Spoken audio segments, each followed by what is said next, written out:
Closed doors, I'm a fool for your love.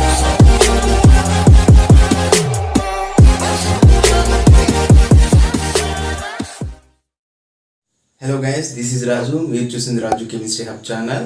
చెప్పాల్సింది చాలా ఉంది, నేర్చుకోవాల్సింది మిగిలి ఉంది. Don't worry, Raju sir. So మనం పీరియాడిక్ ట్రెండ్స్ ఎండింగ్ స్టేజ్లోకి వచ్చాం సార్. మ్యాక్సిమం ట్రెండ్స్ కవర్ చేశాను. సో లాస్ట్ కొన్ని ట్రెండ్స్ ఉన్నాయి, చూద్దాం. సో వీడియోకి వెళ్ళే ముందు please like, share and subscribe my channel Raju chemistry hub. Okay, ఇందులో మన ట్రెండ్స్లోకి వచ్చేసి లాస్ట్ ఎపిసోడ్ అనుకుంటున్నాను. ఇందులో మ్యాక్సిమం కవర్ చేసేస్తాను. ఓకే, అందులో ఫస్ట్ ఈరోజు వీడియోలో ఫస్ట్ ట్రెండ్ ఏంటంటే ఎసిడిక్ స్ట్రెంగ్త్ ఆఫ్ ఆక్సైడ్స్. మీకు ఆల్రెడీ చెప్పాను, లూయిస్ ఎసిడిక్ స్ట్రెంగ్త్ చెప్పాను, అంటే లూయిస్ బేసిక్ స్ట్రెంగ్త్ చెప్పాను. ఓకే, ఇప్పుడు ఎసిడిక్ స్ట్రెంగ్త్ ఆఫ్ ఆక్సైడ్స్ మీకు డిగ్రీలో వచ్చింది సార్. ఇది second sem, I think second sem third సెమ్లో అనుకుంటా, second sem or first sem అనుకుంటా.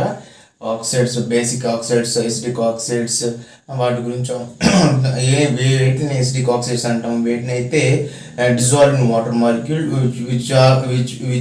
Which are forms the acids, those are oxides are called acidic acids. ఏ ఆక్సైడ్స్ అయితే వాటర్లో డిజాల్వ్ చేస్తే యాసిడ్స్ వస్తాయి, వాటిని ఎసిడిక్ యాసిడ్స్ అని. ఏ ఆక్సైడ్స్ అయితే వాటర్లో డిజాల్వ్ చేసినప్పుడు బేసిస్ వస్తాయో వాటిని బేసిక్ ఆక్సైడ్స్ అని. న్యూట్రల్ ఆక్సైడ్స్ వాటి గురించి చెప్తాం కదా. అందులో కొన్ని ఆక్సైడ్స్ యొక్క ఎసిడిక్ స్ట్రెంగ్త్ అనేది అలా చెప్తాము. ఇక్కడ మీకు 2 ఆర్డర్స్ ఉన్నాయి, చూడండి సార్ ఒకసారి. అవన్నీ థియరీ టాపిక్స్ చెప్పుకునే కాదు సార్, మనం ఆబ్జెక్టివ్ పర్పస్ మాట్లాడుతున్నాం కాబట్టి trick bit concept.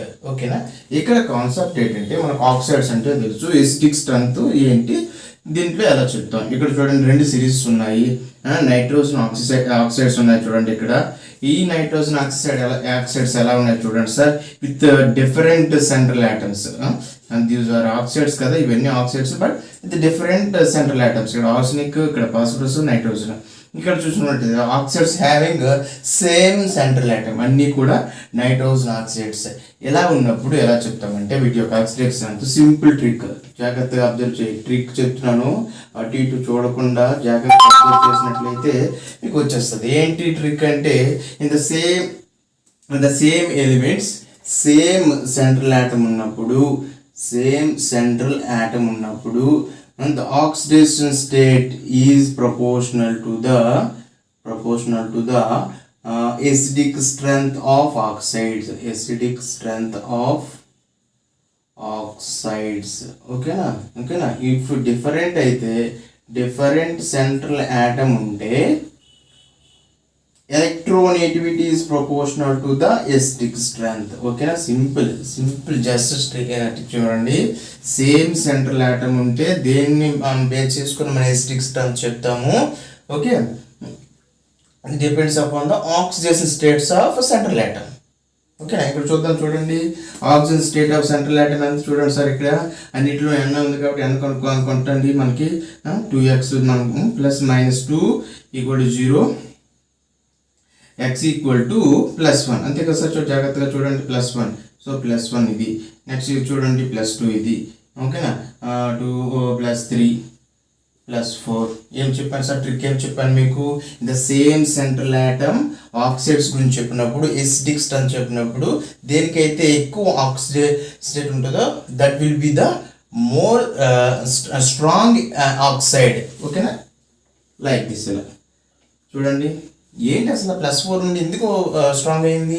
Acidic strength అనగా ఏమనుకున్నాం sir, it accepts the more number of H+. ఈ ఆక్సైడ్స్ అనేది more number of H+ accept చేసుకుని అది స్ట్రాంగ్ ఆక్సైడ్గా డెవలప్ అవుతుంది అనమాట.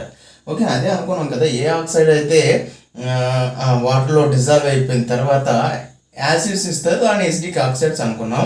ఇక్కడ మనం చూస్తుంది కూడా ఎసిడిక్ స్ట్రెంగ్తే. ఓకేనా, ఇక్కడ +4 అంటే దాని అర్థం ఏంటంటే more number of vacant sites ఉంటాయన్నమాట. దేనికోసం? It accept the more number of H plus అయాన్స్ని యాక్సెప్ట్ చేసుకొని it will be able to the strong acidic oxides అనమాట. ఓకేనా, అందుకు ప్లస్ ఆక్సిజన్ స్టేట్ బట్టి మనం చెప్తాం అనమాట. ఆక్సిజన్ స్టేట్ ఎక్కువ ఎందులో ఉంటే that will be the more strong oxide, strong acetic oxide, దాన్ని ఎస్డిక్ స్ట్రెంత్ అని చెప్పుకున్నాం అనమాట. ఓకేనా, దీనిలో తక్కువ ఎక్కువ ఖాళీలు ఉన్నాయి, తర్వాత తక్కువ అలా. అందుకు దీనికి ఎస్డిక్ స్ట్రెంత్ ఎక్కువ ఉంటుంది, ఎందుకంటే యాక్సెప్ట్ H ప్లస్ అయాన్స్ని ఎక్కువ యాక్సెప్ట్ చేసుకునే అవైలబిలిటీ ఎక్కువ ఉంది అనమాట. ప్లస్ అంటే వేకెన్సీ కదా. ఓకేనా, ల్యాక్ ఆఫ్ అయాన్స్ అని చెప్పుకుంటాం కదా, ఆ విధంగా గుర్తుపెట్టుకోవచ్చు. సింపుల్ అయిపోయింది ఇక్కడ. ఓకేనా, same number of central atom వచ్చి ఇక్కడ చూడండి. వెరైటీ ఆఫ్ ఎగ్జాంపుల్ ఎలా ఉంది, ఈ ఆక్సైడ్స్ అన్ని డిఫరెంట్ ఆఫ్ సెంట్రల్ ఆటమ్స్. ఒక్కడేమో నైట్రోజన్ ఉంది, ఫాస్ఫరస్ ఉంది, ఆర్సెనిక్ ఉంది. ఇలాంటిన్నప్పుడు క్రికెట్ చెప్పిన డిఫరెంట్ సెంట్రల్ ఆటమ్ ఎప్పుడు చెప్పినప్పుడు electronegativity is proportional to the acidic strength of oxides అనమాట. ఎలక్ట్రోనెగటివిటీ దేనికి అయితే ఎక్కువ ఉంటుందో దానికి ఎస్డిక్ స్ట్రెంత్ ఉంటుంది. పైనుంచి from the top to bottom the electronegativity is increase, therefore acidic strength అనేది ఎలా ఉంటుంది అనమాట. నైట్రోజన్ ఎలక్ట్రోనెగటివిటీ ఎక్కువ కాబట్టి ముందు దానికి వస్తుంది అనమాట. సింపుల్. ఓకేనా, డిఫరెంట్ ఉన్నప్పుడు ఎలక్ట్రోనెగటివిటీ ఎక్కువ దేనికి ఉంటుంది, దానికి ఎస్డిక్ స్ట్రెంత్ అనేది ఎక్కువగా ఉంటుంది. Only in oxides. నేను Lewis acidic strength already previous video చెప్పాను, లూయిస్ బేసిక్ స్ట్రెంత్ చెప్పాను. ఇక్కడ ఏమొచ్చి only acidic strength of oxides. For example ఇంకో ఎస్డిక్ స్ట్రెంత్ ఎస్డిక్ మీద ఇంకోటి చెప్తాను చూడండి సార్. ఒకసారి ఎగ్జాంపుల్ ఉంది నా దగ్గర, బెస్ట్ ఎగ్జాంపుల్ అనుకోవచ్చు. ఫర్ ఎగ్జాంపుల్ ఇలా ఇచ్చాడు సార్, H2O, H2S, H2SE నా, okay, H2SE, H2 oxygen family ఇచ్చాడు. జాగ్రత్తగా అబ్జర్వ్ చేయండి. దీనికి ఎస్డిక్ స్ట్రెంత్, దేనికి ఆక్సైడ్స్ కాదు ఇవి, నార్మల్గా ఎస్డిక్ స్ట్రెంత్ అన్నాడు. ఇది వేరు sir, acidic strength of oxides యొక్క ఎస్డిక్ స్ట్రెంత్ అడిగాడు. ఓకేనా, ఇప్పుడు ఎస్డిక్ స్ట్రెంత్ ఆఫ్ దీని మాలిక్యూల్ చెప్పాలంటే ఏం చెప్పాలి? ఎస్డిక్ అంటే ఏంటి? Which molecule have releases the H plus ions, those molecules are acids అనమాట. ఏవైతే H ప్లస్ని ఈజీగా రిలీజ్ చేస్తాయో వాటిని స్ట్రాంగ్ యాసిడ్స్ అంటాం అనమాట. ఈజీగా రిలీజ్ చేయాలంటే ఖచ్చితంగా ఏమవ్వాలి సార్? ఇక్కడ ఈజీగా రిలీజ్ చేయాలంటే ఎలా ఉండాలి? అప్పుడు చూడండి, ఫస్ట్ దానికి ఇది చూడండి, ఈ హెచ్కి ఓకి చూడండి, ఇక్కడ ఉన్న హెచ్కి టెల్యూరియంకి చూడండి, సైజ్ ఏమైతే from the top to the bottom size అనేది ఇంక్రీజెస్ కదా. ఇప్పుడు ఏమవుతుందంటే టెల్యూరియం అనేది పెద్ద సైజ్ కదా, ఆక్సిజన్ అనేది చిన్న సైజ్ కదా. చిన్న సైజ్ ఉన్నప్పుడు ఏమవుతుందంటే టైట్లీ బైండ్ అవుతుంది అనమాట. మనం ఆల్రెడీ డిస్కస్ చేసాం. టైట్లీ బైండ్ అయితే ఏమవుతుంది, ఇక్కడ H ప్లస్ అనేది ఈజీగా రిలీజ్ అవ్వదు. Therefore this is the weak acidic అనమాట. ఓకేనా, ఎస్డిక్ స్ట్రెంత్ అనేది దీనికి ఎక్కువ ఉంటుంది because of strong molecule attach H మాలిక్యూల్తో, పెద్ద మాలిక్యూల్ టెల్యూరియం పెద్ద మాలిక్యూల్ Hతో రిలీజ్ అవుతుంది కాబట్టి బాండ్ లెంత్ అనేది పెరిగిపోతుంది కాబట్టి దాన్ని ఈజీగా విడదీయచ్చు అనమాట, ఈజీలీ బ్రేక్ చేయొచ్చు అనమాట. దేర్ ఫోర్ H ప్లస్ అనేది ఈజీగా రిలీజ్ అయిపోద్ది. That will be the more acetic. Simple, అంతే, ట్రిక్. ఇలా మనం కాన్సెప్ట్ బేస్ చేసుకొని మనం బిట్స్ క్రాక్ చేస్తూ ఉంటాం అనమాట. ఓకేనా, ఇక్కడ చూసుకున్నట్లయితే మనం బాండ్ లెంత్ చూసుకోవాలి, సైజ్ బట్టి చూసుకోవాలి. ఎక్కడ చూసుకుంటే ఆక్సైడ్స్ అనేది సేమ్ సెంట్రల్ ఆటమ్ బట్టి చూసుకోవాలి. సెంట్రల్ ఆటమ్ అనేది డిఫరెంట్గా ఉన్నాయా సేమ్ ఉన్నాయా అని చూసుకోవాలన్నమాట. ఓకేనండి, ఇది మన ఫస్ట్ ట్రెండ్. ఇంకో ట్రెండ్ చూద్దామా. ఇంకో ట్రెండ్ ఏంటి అంటే ఎలక్ట్రాన్ ఎఫినిటీ. ఓకేనా సార్, ఇలా మీరు just note it down, just trick రాసుకుంటే సరిపోతుంది sir. Okay, I think you have snap right. Next electron affinity. ఏంటి సార్ ఎలక్ట్రాన్ ఎఫినిటీ అంటే? నెక్స్ట్ ట్రెండ్ వచ్చేసి ఎలక్ట్రాన్ ఎఫినిటీ. ఓకేనా, మరొక ట్రెండ్ ఉంటుంది, అది అయిపోతే మనది అయిపోయినట్టే. Maximum electron trend periodic trends అయిపోయి నేను అన్నీ కూడా గ్రూప్స్లోనే చెప్పాను, పీరియడ్స్లో చెప్పలేదు, గమనించలేదు. నేను అన్నీ కూడా మళ్ళీ పీరియడ్స్లో మళ్ళీ సెపరేట్ వీడియో చేద్దాం అనుకుంటున్నాను. అందుకే గ్రూప్స్లో ఉన్న ట్రెండ్స్ అన్ని మ్యాక్సిమం కవర్ చేశాను. అవి మ్యాక్సిమం అవన్నీ క్వైట్ ఆపోజిటే. పీరియడ్స్లోకి వచ్చేసరికి ఇక్కడ ఇంక్రీజ్ అయితే అక్కడ డిక్రీజ్ అవుతాయి, అక్కడ డిక్రీజ్ అయితే ఇక్కడ ఇంక్రీజ్ అవుతాయి. సో మనం మళ్ళీ డిస్కస్ చేద్దాం. అంతకన్నా ముందు మనం ఏం చెప్పుకుంటున్నాం, electron affinity is denoted by A. Electron affinity అంటే ఏంటి, అది ఎలా జరుగుతుంది, మన దగ్గర ఉన్న బిట్స్ ఏంటి, అసలు ఎలక్ట్రాన్ ఎఫినిటీ అంటే ఏంటి సార్? సింపుల్గా adding of electrons to form ions to release the some energy is called as electron affinity. Simple. ఏమనుకున్నాం, యాడింగ్ ఆఫ్ ఎలక్ట్రాన్స్ అన్న ఎక్స్ ఎలిమెంట్కి యాడింగ్ ఆఫ్ ఎలక్ట్రాన్ క్యాపబిలిటీ ఎక్కువ ఉంటే దానికి ఎలక్ట్రాన్ ఎఫినిటీ ఎక్కువ ఉంటుంది అనమాట. మనం చెక్ చేసినట్లయితే ఫ్రమ్ పీరియడ్స్ నుంచి ఫ్రమ్ టాప్ టు బాటమ్ గ్రూప్స్లో ఎలా ఉంటుంది, పీరియడ్స్లో ఎలా ఉంటుంది ఇంపార్టెంట్, అందుకే రెండు చెప్తున్నాను. ఓకేనా, ఫ్రమ్ టాప్ టు బాటమ్ గ్రూప్స్లో ఎలక్ట్రాన్ ఎఫినిటీ అనేది ఎలా ఉంటుంది, ఫ్రమ్ లెఫ్ట్ టు రైట్ పీరియడ్స్లో ఎలక్ట్రాన్ ఎఫినిటీ ఏమవుతుంది. అసలు ఎలక్ట్రాన్ ఎఫినిటీ అంటే ఏం చెప్పుకున్నాం, సింప్లీ యాడింగ్ ఆఫ్ ఎలక్ట్రాన్స్ అనమాట. యాడింగ్ ఆఫ్ ఎలక్ట్రాన్స్ చెప్పినప్పుడు సమ్ ఎనర్జీ రిలీజ్ అవుతుంది కదా, దాన్ని ఎలక్ట్రాన్ ఎఫినిటీ ఎనర్జీ అని అన్నాం. దేనికైతే ఈజీగా ఎలక్ట్రాన్ యాడ్ చేయగలమో దానికి ఎక్కువ ఎలక్ట్రాన్ ఎఫినిటీ ఉంటుంది. From top to bottom some left to right elements యొక్క సైజ్ అనేది ఎలా ఉంటుంది సార్, మనకి డిక్రీజ్ అవుతుంది కదా, ఇలా డిక్రీజ్ అవుతుందా. From top to bottom size ఏమవుతుంది సార్, ఇంక్రీజ్ అవుతుందా. ఓకేనా, ఇంక్రీజ్ అయిన దాన్ని బట్టి మనం చెప్పేస్తాం ఎలక్ట్రాన్ ఎఫినిటీ ట్రెండ్ అనేది ఎలా అవుతుంది. ఎలక్ట్రాన్ ఎఫినిటీ ట్రెండ్ అనేది ఏమవుతుంది అంటే, ఇక్కడ చూడండి ఏమన్నా ఎలక్ట్రాన్ అనేది ఈజీగా ఎలక్ట్రాన్ యాడ్ చేయాలి. ఇక్కడ చూడండి పెద్ద సైజు ఉన్నప్పుడు ఎలక్ట్రాన్ ఎక్కడ ఉంటుంది, అవుట్మోస్ట్ ఎలక్ట్రాన్ నుంచి యాడ్ చేయడానికి చాలా కష్టం అనమాట. కానీ కంపేర్ టు దిస్ అనమాట, ఇక్కడ న్యూక్లియస్కి వెరీ తక్కువ కంఫర్ట్లో ఉన్నప్పుడు ఎనర్జీ అనేది ఏమవుతుంది సార్, ఈజీగా ఎలక్ట్రాన్ యాడ్ చేయవచ్చు, అప్పుడు ఎక్కువ ఎనర్జీ రిలీజ్ అవుతుంది. సో ఇప్పుడు ఏమవుతుంది సార్, ఇక్కడ from left to right electron affinity is increases ఇలా ఓకేనా. ఫర్ ఎగ్జాంపుల్ బోరాన్, కార్బన్, నైట్రోజన్లో which element have more electron affinity అంటే ఏం చెప్పొచ్చు సార్, ఫ్రమ్ బోరాన్ అనేది పీరియడ్లో కదా ఉన్నాయి, ఇవన్నీ కూడా సైజ్ ఏమవుతుంది ఇలా సైజ్ ఏమవుతుంది సార్, ఇలా డిక్రీజ్ అవుతుంది కదా ఇలా చిన్నది రాసుకోవాలి మనం. డిక్రీజ్ అయినప్పుడు ఏంటి, ఈజీగా ఎలక్ట్రాన్ ఎఫినిటీ యాడ్ చేయడానికి ఇది కంఫర్టబుల్ కాబట్టి nitrogen will be have more electron affinity. Okay, electron affinity means adding of electron. So quite opposite, ఇక్కడ ఇంక్రీజ్ అయింది కదా, ఇక్కడ ఏమో డిక్రీజ్ అవుతుంది. ఓకే, డిక్రీజ్ అవుతుంది.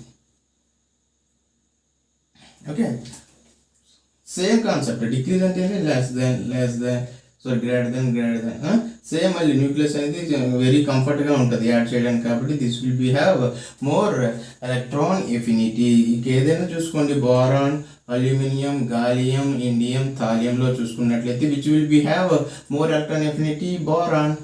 Okay, boron will be more affinity. ఇక్కడ చూసుకున్నట్లయితే పీరియడ్స్తో కాంబినేషన్ వచ్చింది, ఇక్కడేమో గ్రూప్స్తో కాంబినేషన్ వచ్చినప్పుడు ఎలా వస్తుంది.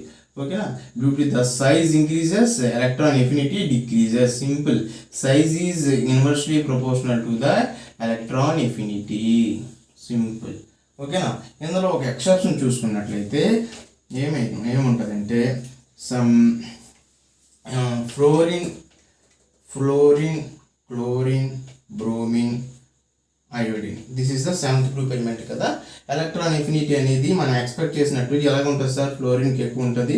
నేను ఇక్కడ రాస్తాను చూడండి, ఫ్లోరిన్కి ఎక్కువ, క్లోరిన్కి ఎక్కువ, తర్వాత బ్రోమిన్కి, తర్వాత అయోడిన్కి. This is the expected one. కానీ chlorine have more electron affinity when compared to fluorine and then bromine and then iodine. Why? Because fluorine have electron lone pair repulsions. Due to the lone pair repulsions, somewhat electron affinity decreases when compared to chlorine. అర్థమవుతుంది sir, క్లోరిన్తో పోల్చుకుంటే ఫ్లోరిన్లో more electronegativity and అక్కడ ఉన్నటువంటి lone pair electron ఉండడం వల్ల combination అనేది మారిపోతుంటుంది. ఇక్కడికి వచ్చేస్తుంది fluorine will be have less electron affinity when compared to the chlorine. This is the exception case అనుకోవచ్చు. ఓకే, ఇది ఎక్కువ రెగ్యులర్గా అడుగుతున్నాడు. ఓకే, ఎలక్ట్రాన్ ఎఫినిటీ మనకి ఇది ట్రెండ్ అనమాట. ఎక్సెప్షన్ చెప్పుకున్నాం, కాన్సెప్ట్ చెప్పుకున్నాం, కొన్ని బిట్స్ డిస్కస్ చేసాం అండ్ ఎక్సెప్షన్ ఒకటి. ఓకే, ఇది electron affinity. And the last trend in periodic table was bond dissociation energy. Okay, bond dissociation energy trend అనేది ఎలా ఉంటుంది. Okay, if anybody have snap but then do it. Okay, I think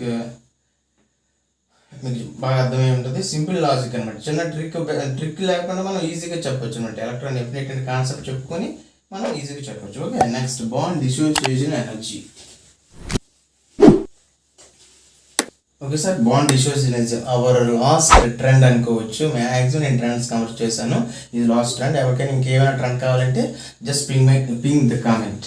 okay, this is what is the bond dissociation energy order of the following compounds అంటారు sir.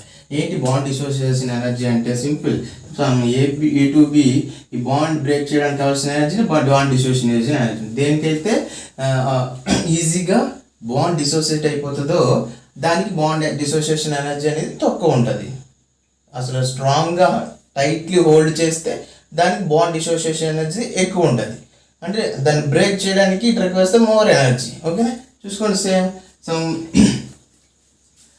Size బట్టి చెప్పండి ఈజీగా. From top to bottom size is increases. So ఏమవుతుంది ఇక్కడ మళ్ళీ same అంతే. ఇక్కడ ఐకి వాటి బాండ్ అనేది ఎలా ఉంటుంది, బాండ్ లెంత్ పెరిగిపోతుంది కాబట్టి ఏమవుతుంది అప్పుడు సైజ్ పెరగడం వల్ల ఈజీగా బ్రేక్ చేసేవచ్చు దానికి. సో దీనికి బాండ్ డిసోసియేషన్ ఎనర్జీ ఎక్కువ ఉంటుంది. This is expected one. కానీ మనం ఇందాక ముందు ట్రెండ్ చెప్పిన దానికి దీనికి ఎందుకు కాంబినేషన్ చెప్పానంటే దీనికి మధ్య కొంచెం డిఫరెన్స్, కానీ ఎక్సెప్షన్ అనమాట. బికాస్ ఆఫ్ సేమ్ రీజన్ అనమాట. Fluorine and bromine and iodine. ఓకేనా, ఆబ్వియస్లీ దీనికి లెస్ సైజ్ ఉంటుంది, మోర్ సైజ్ ఉంటుంది కాబట్టి క్వైట్ ఆపోజిట్ చెప్పుకోవచ్చు. Size is inversely proportional to the bond dissociation energy. Size ఎక్కువ ఉంటే బాండ్ డిసోసియేషన్ అనేది ప్రపోర్షనల్. బాండ్ డిసోసియేషన్ సైజ్ ఎక్కువ ఉంటాయి కదా, కొంచెం దూరం లెంత్ పెరిగిపోతుంది, దాన్ని ఈజీగా బ్రేక్ చేసేవచ్చు. రాంగ్ వెళ్తున్నాం. ఓకే, దీనికి తక్కువ కదా, ఈజీగా బ్రేక్ చేసినప్పుడు ఏమవుతుంది సార్, మనకి ఈజీగా బ్రేక్ చేసినప్పుడు that will be the less energy, less bond dissociation energy. మనం ఆల్రెడీ దీని మీద చాలా టాపిక్స్ చేసాం. ఓకేనా, simple example long stick short stick అన్నాం కదా. లాంగ్ స్టిక్ని ఈజీగా చేయొచ్చు అని కంపేర్ టు షార్ట్ స్టిక్. ఇక్కడ ఏమవుతుంది, ఫ్లోరిన్లో లెస్ సైజ్ మాలిక్యూల్స్ అనేవి టైట్లీ హోల్డ్ అవుతాయి కాబట్టి దాన్ని బ్రేక్ చేయడం కష్టం అనమాట. ఓకేనా, సో మోర్ ఎనర్జీ రిక్వైర్ అవుతుంది కాబట్టి దీనికి మోర్ ఎనర్జీ ఉంటుంది, మోర్ బాండ్ డిసోసియేషన్ ఎనర్జీ ఉంటుంది. This is expected one. కానీ ఏమవుతుందంటే in presence of lone pair repulsions, due to the lone pair repulsions bond dissociation అనేది సమ్వాట్ తక్కువ ఉంటుంది దీనికి. ఎలక్ట్రోనెగటివిటీ అనేది పుల్ చేస్తుంది, కొంచెం దూరం పెంచుతుంది కాబట్టి, ఆ రిపల్సన్స్ కొంచెం దూరం పెంచుతుంది కాబట్టి ఆ బాండింగ్ ఈజీగా బ్రేక్ చేయొచ్చు అనమాట. ఎలా ఉంటుంది కదా సార్, ఎలక్ట్రోనెగటివ్ ఎక్కువ, లోన్ పేర్ రిపల్సన్స్ ఎక్కువ ఉంటాయి కాబట్టి దీనికి రిపల్సన్స్ ఎక్కువ ఉంటాయి కాబట్టి కొంచెం జరుగుతాయి కదా సార్ ఇక్కడ రిపల్సన్స్ వల్ల. అప్పుడు ఏమవుతుంది, బాండ్ లెంత్ అనేది కొంచెం పెరుగుతుంది కదా, అప్పుడు ఈజీగా బ్రేక్ చేయొచ్చు వన్ కంపేర్ టు క్లోరిన్. అందుకు క్లోరిన్ అనేది ఫస్ట్కి వచ్చేస్తుంది అనమాట. ఓకేనా, దీనికి లోన్ పేర్ రిపల్సన్స్ ఉండడం వల్ల ఇది ఏమవుతుంది అంటే కొంచెం సమ్వాట్ లెస్ ఎనర్జీ అనమాట. ఓకేనండి, ఇది క్లోరిన్కి అనేది సైజ్ అనేది తక్కువగా ఉంటుంది, కానీ దీనికి కూడా తక్కువగా ఉంటుంది. కానీ రిపల్సన్స్ ఉండడం వల్ల కొంచెం డిస్టెన్స్ పెరుగుతుంది, అప్పుడు ఈజీగా బ్రేక్ చేయొచ్చు, కొంచెం సమ్వాట్ ఎనర్జీ అనమాట. అందుకు ఎక్సెప్షన్ అనమాట. జనరల్గా ఏ కాన్సెప్ట్ అయినా మిగతా ఓన్లీ ఎక్సెప్షన్ చేసి తీసుకున్నాను, కానీ ఫర్ ఎగ్జాంపుల్ ఏదో కార్బన్ ఫ్యామిలీ తీసుకున్నాను అనుకో, కార్బన్, సిలికాన్, జెర్మేనియం, టిన్, లెడ్ తీసుకుంటే అప్పుడు ఏమవుతుంది సార్, సైజ్ అనేది టాప్ టు బాటమ్ ఇంక్రీజ్ అవుతుంది కాబట్టి బాండ్ డిసోసియేషన్ ఎనర్జీ అనేది ఏమవుతుంది, డిక్రీజ్ అవుతుంది. సేమ్ ఇందాక చెప్పింది ఇది, size is inversely proportional to the bond dissociation energy. Size తక్కువ ఉంటే బాండ్ డిసోసియేషన్ ఎనర్జీ అనేది ఎక్కువ ఉంటుంది. సింపుల్ ట్రిక్ అనమాట. సైజ్ బేస్ చేసుకుని చెప్తాం, మనం ఎలా చెప్పుకున్నా చెప్తాం. ఇది ఎక్సెప్షన్కి కాన్సెప్ట్ కూడా చెప్పుకుంటాం. రీజన్ లేకుండా గుర్తుపెట్టుకుంటే మాత్రం మర్చిపోతున్నాం. ఓకే, ప్రతిదానికి రీజన్ ఉండాలి, కాన్సెప్ట్ ఉండాలి, బిట్ ఉండాలి. ఓకే సార్, ఇది total trends of periodic table.